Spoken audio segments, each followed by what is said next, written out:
రేపటి నుంచి సామాన్యుల జీవితాలపై చాలా ప్రభావం చూపే పలు కీలక నిబంధనలు అమల్లోకి రానున్నాయి.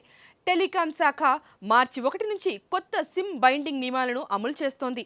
దీని ప్రకారం మీ వాట్సాప్ లేదా టెలిగ్రామ్ ఖాతా ఏ నెంబర్తో లింక్ అయి ఉందో ఆ సిమ్ కార్డు తప్పనిసరిగా మీ మొబైల్లోనే ఉండాలి. ఇక డెస్క్టాప్ లేదా వెబ్ లాగిన్ల విషయంలో కూడా ప్రతి 6 గంటలకు ఒకసారి ఆటో లాగౌట్ అవుతూ ఉంటుంది.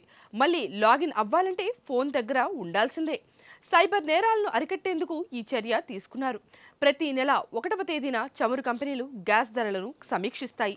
ఇందులో భాగంగానే అంతర్జాతీయ మార్కెట్ ధరల ఆధారంగా రేపు సిలిండర్ల కొత్త ధరలు కూడా వెలువడనున్నాయి. ఇక రైల్వే ప్రయాణికులు గమనించాల్సిన ముఖ్య విషయం ఏంటంటే మార్చి 1 నుంచి పాత యూటీఎస్ యాప్ సేవలు నిలిచిపోనున్నాయి.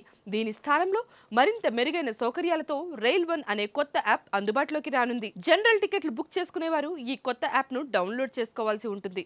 ఉద్యోగుల భవిష్య నిధి సంస్థ ఈపీఎఫ్ఓ తన నిబంధనలను సరళతరం చేస్తోంది.